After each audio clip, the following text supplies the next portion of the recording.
Welcome to Explorminate and welcome to this video on Dominus Galaxia. My name is Trifler and I'm going to discuss some of my favorite features, where the game is at now in terms of development, and of course go over the game's cool ship design system. Please keep in mind the game is still in development and subject to change. You can download the KS Kickstarter version on Steam, which was originally a demo but has had numerous patches and now functions as a playable beta. The developer says that when it's ready, a separate non-KS version will go up on Steam, which will require purchase. Dominus Galaxia is heavily based on Master of Orion 1, similar to remnants of the precursors.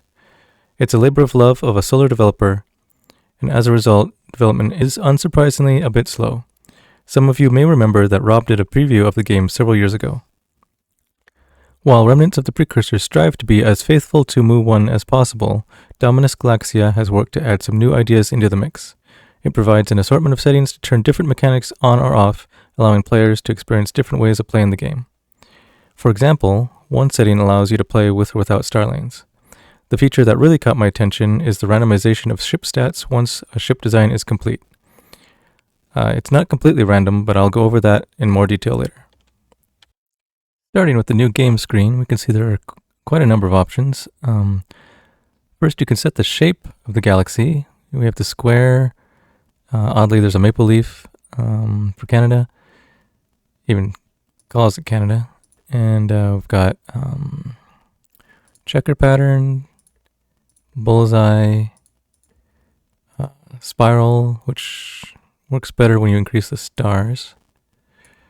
This goes way up, by the way. It goes 150. And it's got thick ring, which works pretty well, and thin ring. Thin ring, I find, creates a lot of bottlenecks, so be aware of that. If you're fine with bottlenecks, then that's fine. String theory, it's really a lot like the checkerboard in a lot of ways. This pi symbol, basically it's two columns, and then this, here you have like two sides with a big divide in the middle. And this one, it's kind of like an hourglass. This one's good for like 1v1 or 2v2. Over here in game mode, if you do team deathmatch, it does work with single player. I've tested it. And let's see, then you have number of opponents. This is a qualitative description. It doesn't give you the number of players. For this demonstration, I'm going to use lonely, and let's change the shape back to square.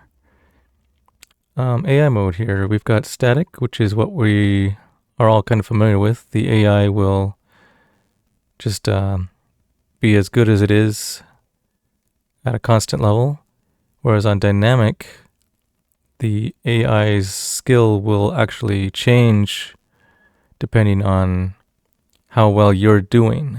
I guess I would equate it to kind of like, I don't know if it's like rubber banding, but anyway, so like if there were 5 different difficulty levels like this, and you were doing really well in intermediate, the AI might shift up to veteran or expert. If you were doing poorly, I don't know if it goes down or not. Anyway, and here's a box you can actually give the AI a boost. So if you did 20% here, it would actually produce 20% more than you do.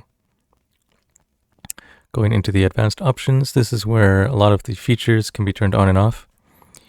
So like the Starlane network, you can actually decide whether you want star lanes between the stars. Star lanes are those lines between stars where ships travel a lot faster than otherwise. If you turn this off, then ships will travel between all stars in any direction at the same speed. And then ship design crafting. Okay, this is really the random system that I'll show in a bit. You can turn that off and then it'll play just like Mu 1 or remnants of the precursors in that regard. Ship design limit. There are a number of slots for the for designs that you can have. In Mu1, I believe it was 7. And here you can turn it all the way up to 28.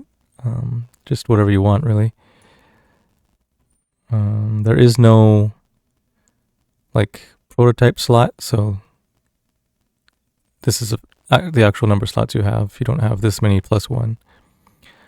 Max tech cost.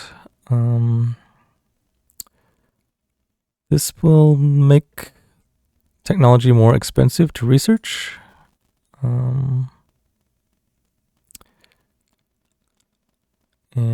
homeworlds, vassals. This is whether or not you can capture the homeworld of another empire and vassalize them. If it's off, then it's just you take their planet and they are out of the game. You have these bonuses up here. This should be for everybody, all players. And then transient wormholes. Whether wormholes will reopen, I think, is what that means. And then, okay, we've got the Fog of War. Standard Fog of War, partial, disabled, you can read those. Expansion in mode is interesting now. And let's see, I think Mu1 would be starports. You colonize planets with transports, and then you build a starport to extend logistics or travel range. You have the option of adding colony ships. So you would have to build a colony ship and send it out in order to colonize a planet. If you choose this, the logistics is automatically expanded. If you do both, then you have to build the colony ship and then build a starport before your logistics is expanded. Streamlined, you just send out transports to colonize the planet and your logistics is immediately expanded. Do keep in mind this will affect not only you, but also the AI. So they will expand a lot faster on streamlined or, especially on streamlined, but also some of the starports. Let's see, you have a random galaxy seed. So besides the shape and the number of stars, if you don't like the way they're arranged, you can actually randomize the seed, and that should reshuffle where they're located. Let's look at here. So now this is where you would pick the faction you want to play, your color, and you can change your name and your honorific. Over here we have the bonuses and penalties your faction has. So they're going to research force fields quite a bit faster, and weapons a little bit slower. Biology and propulsion just a little bit faster. And this maintenance cost of 50% is really nice. Only 2 are in white because only the humans and the Spixne, not sure how you say that, have full art for their ships. These other ones, they do have the bonuses and minuses, but they will use ship graphics from one of these 2.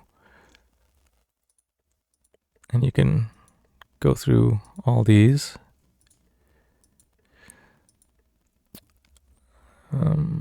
Now, if you do a plus human here, this only works for hot seat, apparently, according to this. I haven't actually tested it, but that's what it says. But like I said, if you go back to here and set team deathmatch and don't play on lonely, like one of these other ones, then it will pair you with an AI and create teams of AIs. And did I set that? Yeah, okay.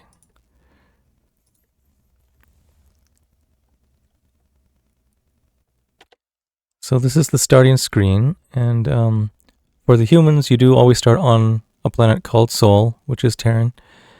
The others do not. And each screen will pop up a tutorial note the first time you open it. You can disable tips and it'll just disable all of them. And this goes over, your status bar. You've got money. This is the percentage of your economy just going to the maintenance of ships and missile bases and everything on your planet. And then the number of research points you're bringing in per turn, which will fluctuate depending on your planets. Yeah. This system is like Mu1. For those who haven't played, these sliders are relative, percentage relative. So this is, with these at 0 and this at full, this is getting 100% of the planet's production. If you did something like halfway and halfway, so then it's 50% to each. If you do something like this, then I think this is 10%. I haven't actually counted the number of notches. And so when you start, you usually want to go full factories. These are what produce more production for you. If you go into this advanced button, there's this do not overbuild setting. And don't ask me what these do, I don't really know. But do not overbuild means that, well, first of all, you can only run so many factories with the available population. And so with the do not overbuild setting on, they will not build factories that will just sit idle because you don't have enough people. They will wait until you get more people, and then they will build the factories. So here we clicked on this to open the maintenance. Here you can get a little more information on the income. And then I also want to show, before we go further, if we hit escape and go to options, there is this factory Terraform default special limits. So when you first install the game, this is off. And what this does is make it so that this do not overbuild is on by default, instead of having to turn that on for every planet you colonize. It also does it for terraforming, which isn't here right now, but it will be once we research that. Okay, so you can also set taxation and stimulus. This is not, I don't think this is in Mu1. Anyway, so by default, you tax a planet, must be at, I'm not sure, it's one of these somewhere here, but you can tax them more heavily, and that will give you more money and them less production. On the other side, you can give them money to increase their production. So say you just colonized a new planet and you want them to build factories faster to get up to speed, you can give them some money. Now the amount of money you can give them depends on how developed the planet is already. So when you first colonize it, this will only be like a couple of BC. And as the planet grows, this will increase. So I found you do need to kind of watch this, because as it grows, you can suddenly be going bankrupt because it's all being sucked up by these stimulus programs. This is an area where I would like to see the game have something similar to this, so you can cap how much spending will go to stimulus. You can set the slider down, but it is still percentage based. You can't set a fixed cap. So that's that. You can set rally points. There are tool tips for a lot of things, and I think now what I'm going to go do is play for a bit. We did set it to lonely, so I think there's only one AI. And but I want to go through to about tech level 2 on the research screen, and then show you how the ship design works through that. So to start out, it's pretty much like most games of this type. We want to send out scouts, right? So you can turn these off so that they don't travel. We have one small corvette. We'll send them over here. What you start out with is random. Like I've started with 7 corvettes before. Clearly not this time. So we have a frigate here. We'll send them this way. And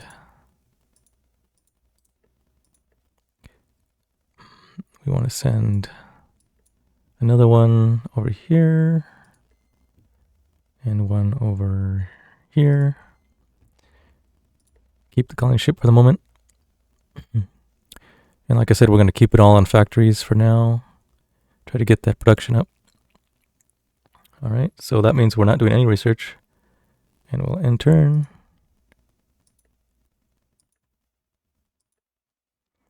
Okay, here we found a new world. It describes it. As long as you didn't disable the tips, it will tell you this screen. Planets are divided into increasingly difficult to colonize categories.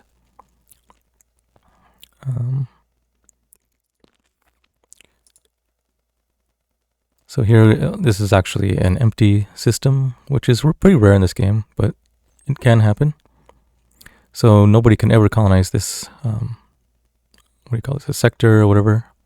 I can't call it a system because there's nothing there. So we'll keep going. So this they can only travel within this circle, which is their logistics range. This represents, I suppose, the range at which they can refuel, and or the range at which they can get to this planet and still be able to return. You can increase that through research, and also, of course, by colonizing and building starports.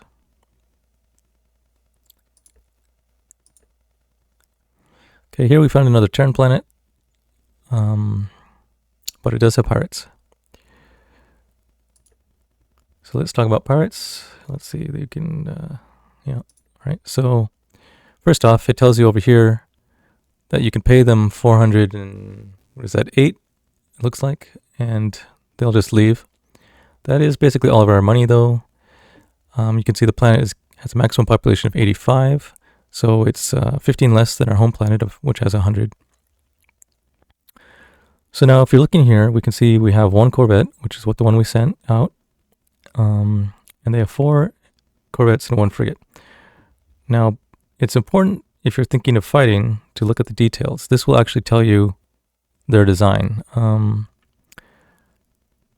So it's kind of like having a battle scanner on your ship, only in this game they all have one. And in Mu 1 you had to install a battle scanner to get this much information, I believe, if I remember correctly. So I can tell you they have better weapons. The proton guns are better than what we have, which is lasers. But it's not a lot better. So the important thing here is that we can defeat them if we send a larger force. Obviously, we can't beat them with the 1 corvette we have now. So you can hail the enemy. But I want to show this real quick. You can, if you want to run away, you probably want to set this to timid before you hit auto resolve. If you want them to fight to the death, take it all the way to the max bold, and it default is the middle. So if we hail,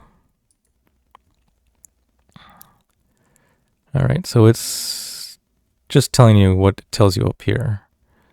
So you can evaluate based on this before you even click on that. And as you can see, if you decline, you don't get to click on it again. So we're going to retreat, auto resolve, and so now they're running away.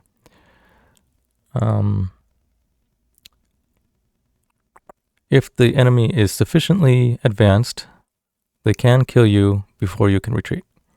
So be aware of that. We found... Okay, this planet has gold deposits. Yeah. That was over here. So it does have a tooltip for these, which is great. It's a big help. So you can see it's going to make double the money, which is always helpful. Unfortunately, it is a smaller planet, so, you know. Okay, so, can we reach there? No. All right. So I'll have them go back to Sol. All right, so now we can't go there. We can go here. No, we can't colonize the toxic. We can go here. So we'll send our colony ship to Gion. All right, so now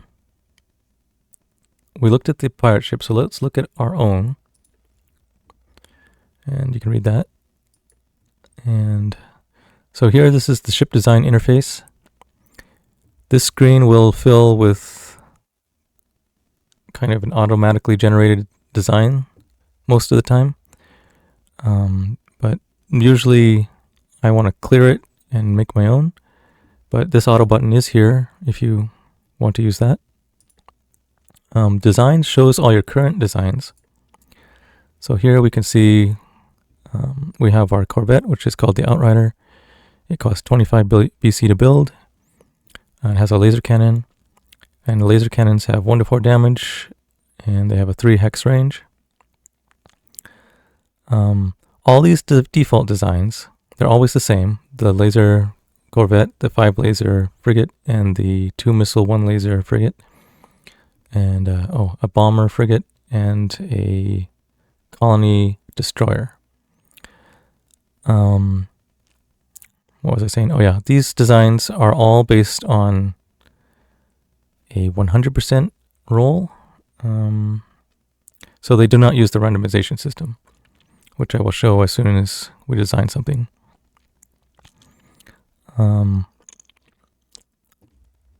Okay, so if we go in here, you can look at the weapon stats. You can see it does 1 to 4 damage, range of 3, 29 size. The size available is down here. For the Corvette, we can only go up to 65. If you go to a frigate, it goes up to 250. Destroyer, bigger, and cruiser is the biggest. These do get vastly more expensive to design as you go up. Cost 13 by default, 52 up to 1444. That's just for the hull. They cost, that's more, this is the production cost, but also the cost to do the design research also goes up similarly. And yeah, well, I guess I can go over this now. The attack stat, see, they will actually make it easier to hit. That's not damage, that's a chance to hit. Better computers will improve your chance to hit. ECM makes you harder to hit by enemy missiles. The armor is how much base hit points you have. So if you get Duranium, I think is the next one, you can get 6 hit points on a Corvette. This is your speed. The speed here is the speed on the strategic map. Faster engines do not improve your speed in battle. That's maneuver. Maneuver will improve the speed in battle, and it will increase the defense rating.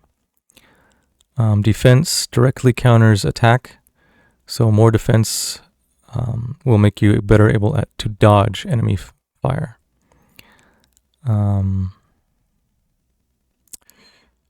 And then initiative is, it says it's how often you move during combat, but also, let's see, if you've played a game like, well, anyway, you fire, oh, how do I say this? Okay, so if you have 5 initiative, lower is better, and the enemy has 10, you will actually get to move and fire twice for every 1 move the enemy makes. You'll have 2 turns for every 1 turn the enemy has. And so that's how that works. There are other games that do the same thing, especially with soldiers on the battlefield. I think there's an XCOM game like that. And then,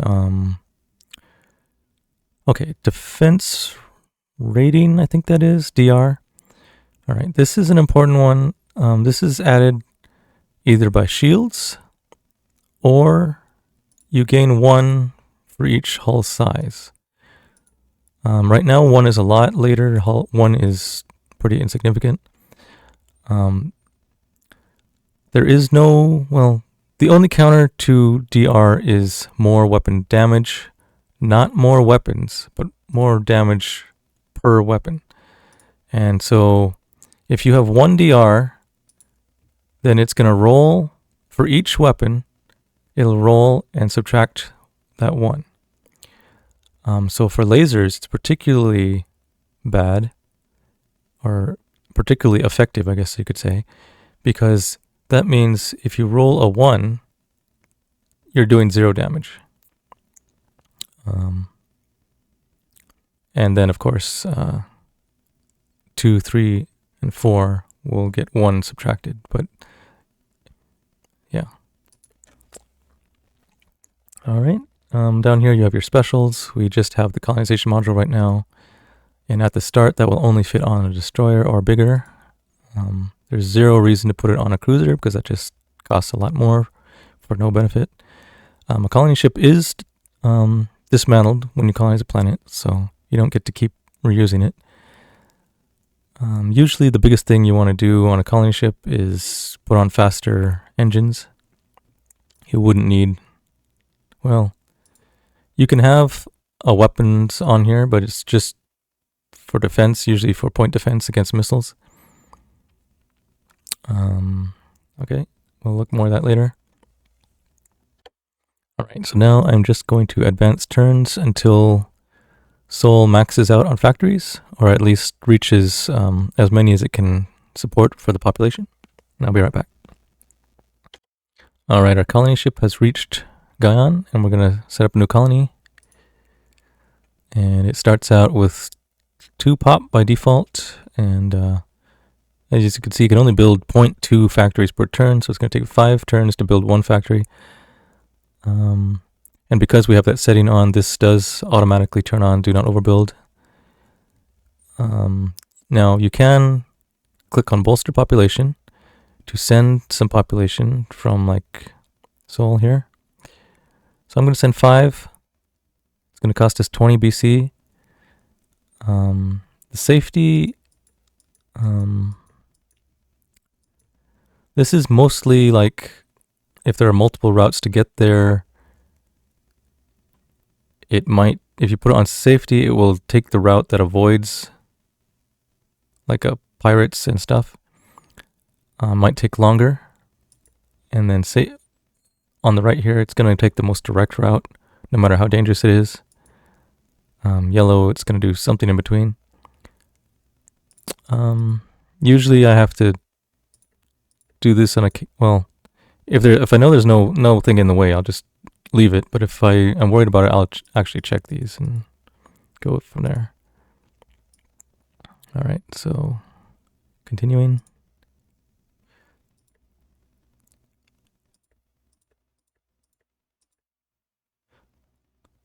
Okay, so we must have finished factories because they put money into research. Right, then it gives you the blurb about this. All right, so it's going to go through the different categories. You got to pick either tech or theoretical research. there is now levels. In the previous version, you would, so the way it works now is you research your techs, and you'll get just this tech when it's done. And when you actually gain a level, that's when you will gain both a trait in that category and miniaturization for everything in that category. If you choose theoretical research, it will not work towards one of these techs, but it will progress the level much faster, apparently 1.5 times faster, according to that text on the bottom there. So right now, I'm going to do terraforming 1 for 173 research points. And that will still progress us somewhat, 0.2, but not as fast as theoretical research. If you do tundra colonization, what this does, see it says tundra or less hostile planets. So you don't actually have to design a new colony ship with a different tundra colonization module. The existing colonization module will still work, and it will be able to colonize tundra or less. And as you go up, you just get, your colony ship will just be able to colonize more difficult planets.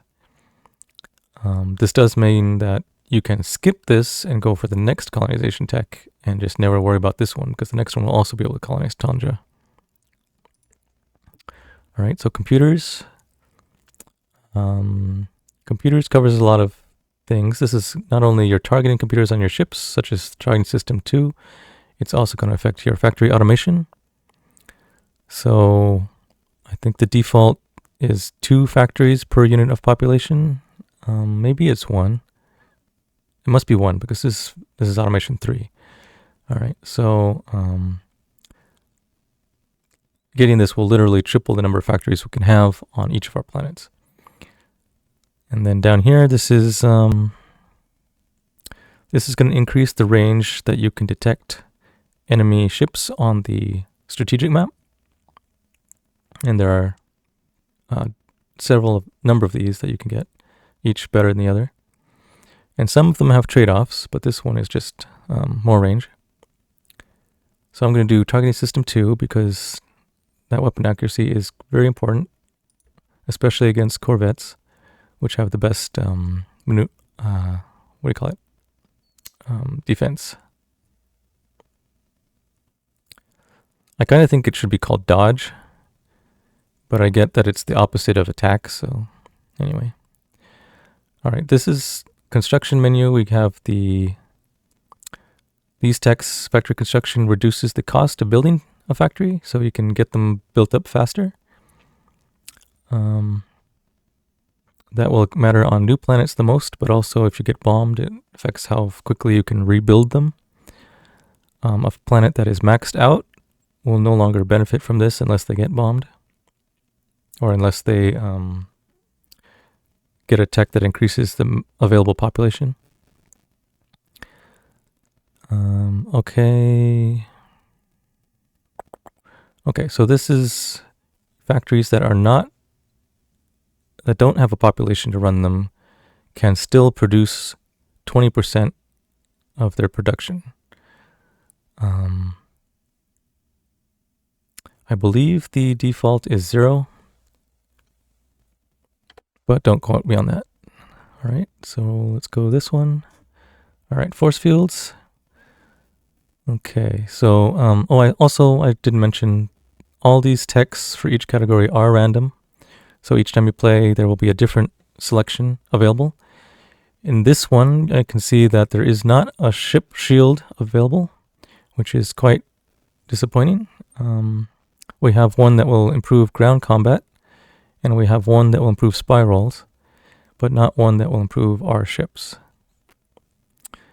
And this means that we will be able to get force fields later, but they will be larger and therefore harder to fit on our ships. This makes getting the deflector 1, or the one that gives you 1 DR, quite important in the early game because it will be the smallest and the easiest to fit.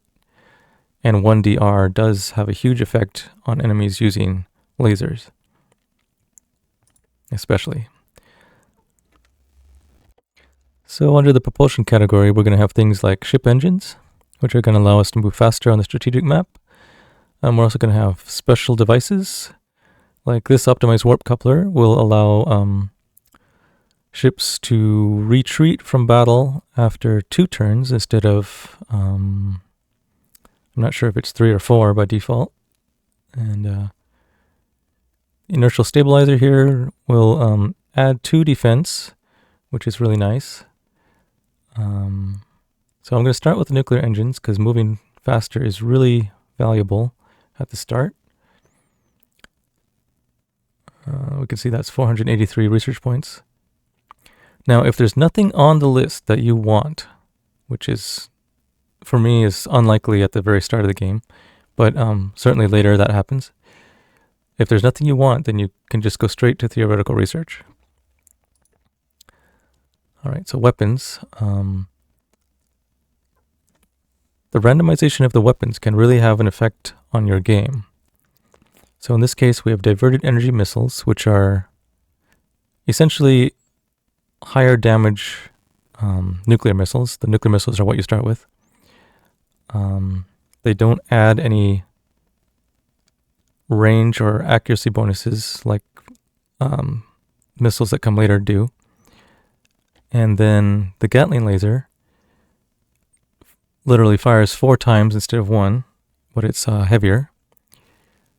But this does not do any better against enemy shields, so that's important to keep in mind. The Gatling laser will have just as hard a time against shields as a regular laser, because each of those 4 shots gets counted. So if you roll a 1, it's still going to do 0 damage. And if you roll, say, a 2, then you're going to do 4 damage because it's 4 times 1. And so keep that in mind. Now, if they don't have shields, it's a great weapon, but usually they get something pretty quick. Now, however, the Gatling laser later on in the game, after it's miniaturized quite a bit, becomes a great weapon for point defense against missiles. I'm going to take...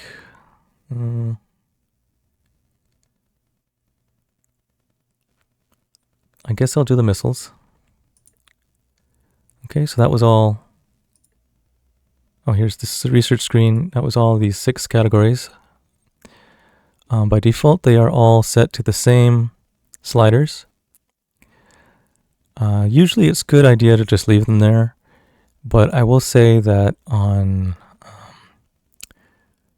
like this Spixney, they have a massive bonus to biology, and so sometimes what I do is I'll reduce the biology slider just to give the others a boost because they don't really need to have, you know, level 5 in biology when the others are still in level 2. So let's see here.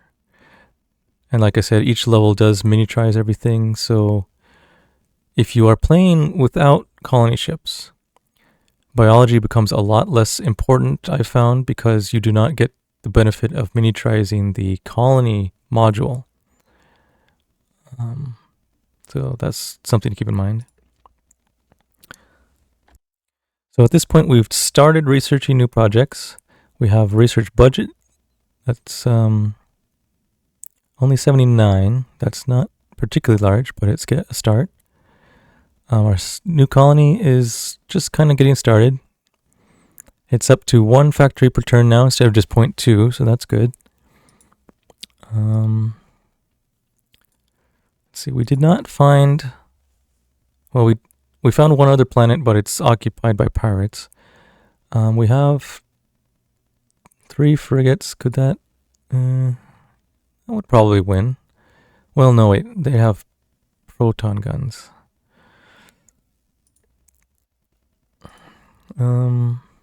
We can try it. I'm not optimistic, but we can try it. So even if we lose them, that means we will have a reduction in maintenance. And right now I'm not expecting to run into an enemy player. And we've just started research, so really there's nothing to be improved. We could design, say, a destroyer, but I don't like to do that early in the early game. It's just so expensive and our budget is pretty small. So we'll just continue. Let's say, all right. So okay, it has predicted results.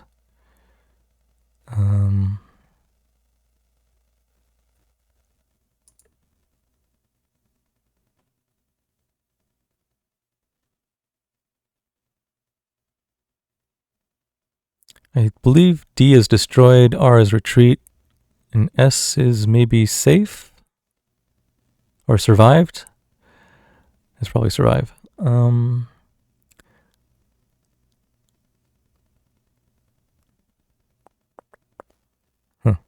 That's with auto resolve.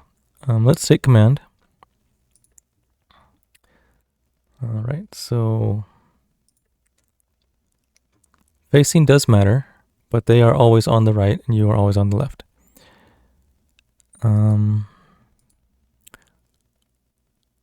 So they're pretty slow at the start, just one hex.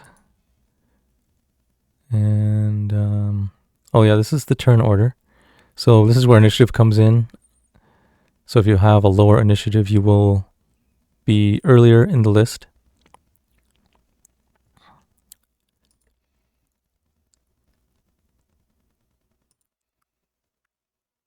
Let's see, that's lasers only. Okay. This is the one with missiles.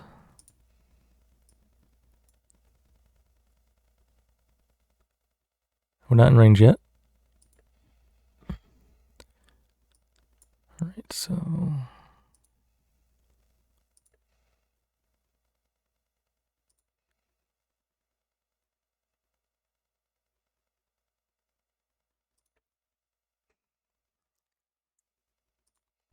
I'm going to move before firing the missile because the missiles do have travel time and they do have limited range of fuel. So we can see here, this is going to do, this has, it can travel 6 hexes before they just kind of vanish if they don't hit anything. And they will hit these asteroids if they're in the way.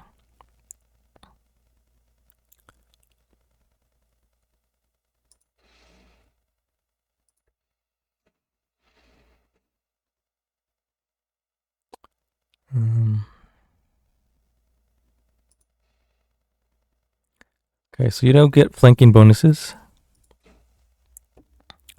And we can see they have... Okay, so that did knock out... No, they're just out of nuclear missiles. They only had 2 shots. Trying to find... Yeah, hit points, they're down to 12 from 18.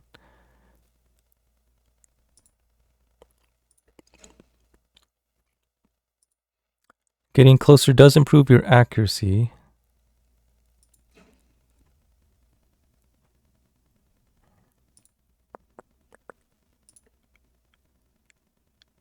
So there the missile did miss. They aren't guaranteed to hit. And you do have an angle at which you can fire. If you want to fire this, it does affect it. You can rotate using these 2 buttons here. You can order them to retreat once their FTL is spooled. So this has to reach 100%. Oh, that sucked. Okay, so that one's down.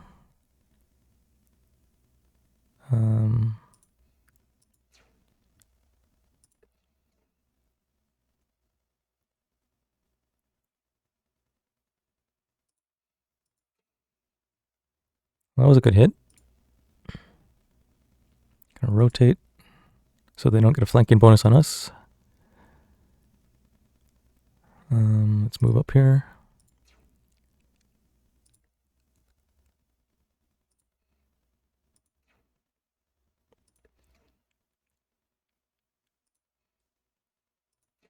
And there we go.